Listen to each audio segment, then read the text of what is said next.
So the Wii, which I think is still one of Nintendo's more underwhelming consoles, yeah, but this is the funniest thing in history. The Wii is apparently has the worst Zelda. I don't know. The Wii has two Zelda games on it. One of them was also on the GameCube. It was Zelda Twilight Princess, but the game was advertised as the big launch Zelda game. Kind of like how Breath of the Wild is still considered the signature game for the Switch, but Breath of the Wild is actually still released on the Wii U, if you did not know that. Same thing with Twilight Princess. The game was basically the whole point was to sell Wii's. Okay, it was because it was the best-selling Zelda game to date. Also, Skyward Sword released, which again, calling it the worst Zelda game ever made is still like wild to me. You're telling me that Skyward Sword is still worse than the CDI games, okay? But if you're excluding the CDI games, maybe Skyward Sword could be the worst Zelda game, worst Smash Bros. Game. That's definitely the wildest take I've ever seen.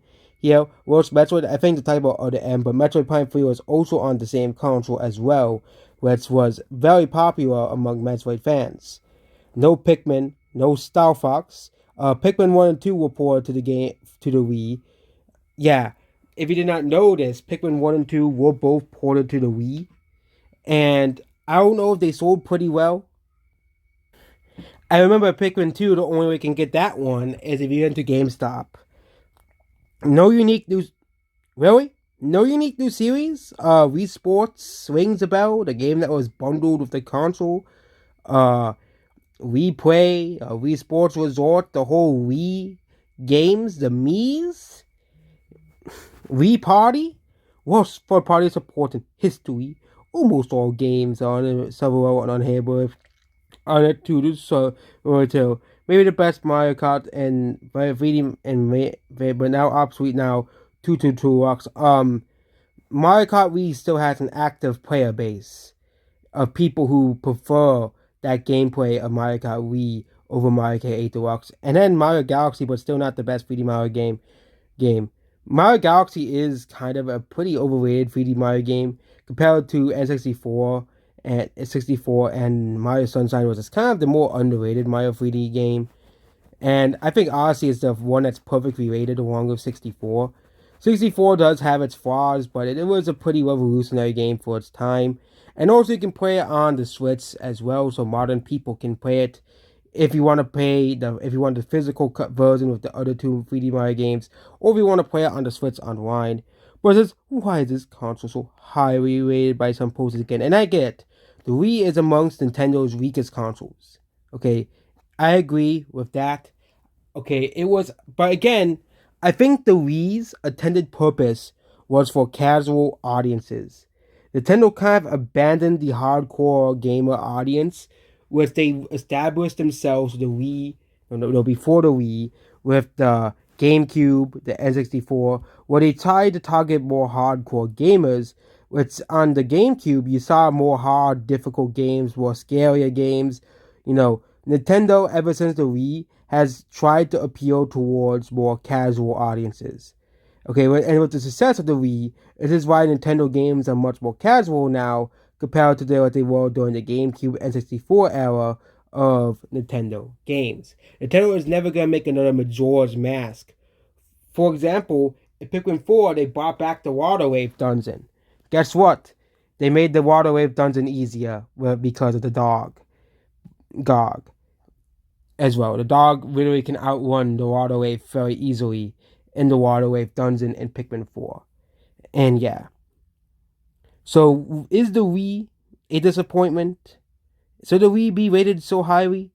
I think for people who have nostalgia for it, I think because of how successful the Wii was, for example, compare the Wii to the N64 sold 42 million copies and the Wii sold 100 million copies.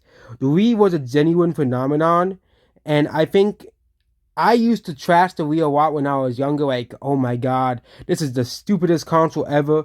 The whole point is exercising, and I don't want to exercise. I don't want to have to move my hands. But I'm starting to realize the whole hate towards the Wii I had was very stupid because I didn't want to exercise. Okay, that I didn't want to you play the exercise console, you can definitely tell I'm probably not a skinny person by these comments about the Wii, but you know, but that is pretty funny.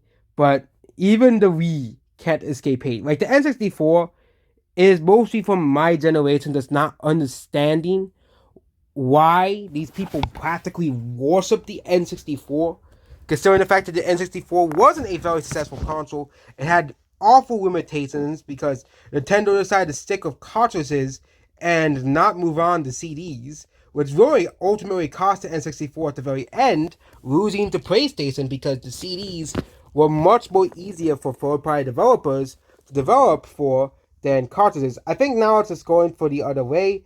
Cartridges, you could store terabytes of data on a cartridge if you really wanted to. Which means that Nintendo really wanted to, or Xbox or Sony, we could actually go back to cartridges if we want to because cartridges can now store so much space now. Now, for example, a hard drive can store up to like terabytes of space, which means he could, if he wanted to, you could compress a game like The Witcher 3 or something like that into a cartridge.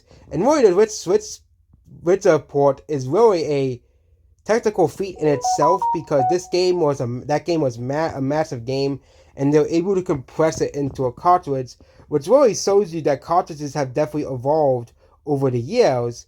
I don't think they're gonna switch from CDs to cartridges anytime soon. I think the more likely switch will be switched from making physical media obsolete, or in general, it switched to just completely digital media, which means we'll still be using hard drives and cartridges as well to store data of games. But it is pretty impressive that now cartridges can store terabytes of data. Where it's funny, back in the N64 day, Nintendo was basically lambasted and laughed at for trying to stay with the cartridges. And then they moved on to discs, and the discs was still inferior to the Xbox and PS2 discs as well. And then the Wii finally moved to the standard disc, and guess what? It was still inferior to the PS3 and 360. And same with the Wii U. The Wii U was basically obsolete once the PS4 and Xbox One came out. That they stopped getting third-party support completely, because why would you buy a Call of Duty on the Wii U when you could buy it on the Xbox One with better graphics, and and you won't be made fun of for having a Nintendo Wii U. And the Wii U wasn't a very good name either. They could have just called it Wii 2 and it would have been a much better name. Because people are like, oh, this is the sequel to the Wii. Sony has done this pretty well. I think, yeah, that is it about this video here. And goodbye. And no, I'm not saying the Xbox One name is much better than the Wii U. But hey, they managed to sell 50 million copies compared to the Wii U. I guess that's something, alright.